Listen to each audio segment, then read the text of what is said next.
Lumpia Queen Abby Marquez gumanti sa American music producer na si Benny Blanco na nilait ang pagkaing Pinoy.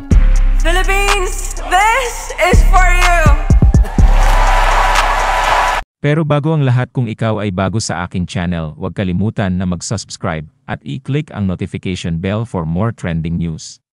Hinirang ng mga netizens, si content creator na si Abby Marquez, o mas kilala bilang Lumpia Queen, na isa sa pinakamalakas na tao sa Pilipinas. Matapos ipagtanggol at ipaghiganti ang pagkain Pinoy laban sa foreigner na nanlait ng mga pagkain ng isang sikat na fast food chain dito sa Pilipinas, ang Jollibee, sa kanyang mga social media post, binahagi niya ang kanyang video kung saan makikita siya kumakain ng spaghetti ng Jollibee.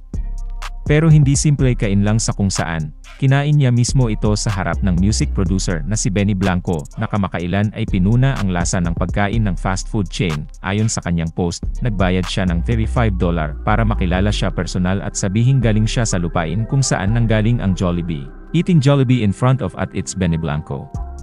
Paid $35 to meet him and say I'm from the land of Jollibee. Dagdag niya pa sa video, Philippines, this is for you. Bago siya kumagat, Philippines, this is for you!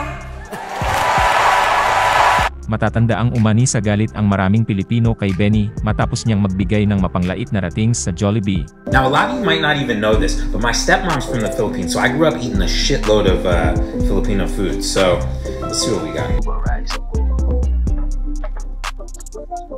Tastes like butt. Alright, this shit smells like fucking vomit. It's spaghetti with like little hot dogs in it and like cheese. What the fuck? Let me get a fork. Ew.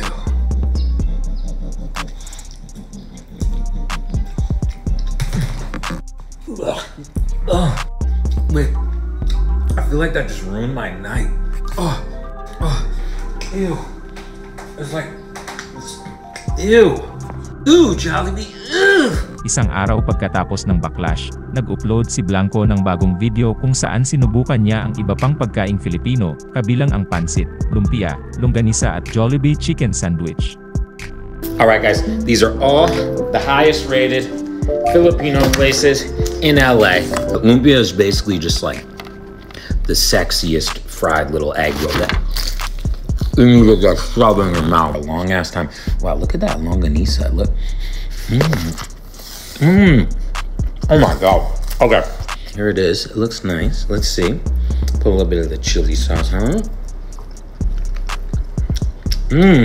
Alright, now I promise you this is gonna taste better.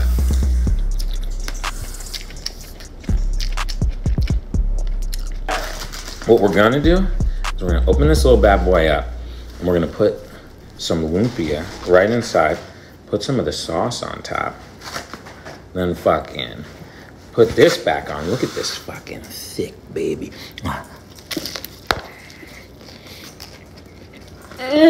Oh god.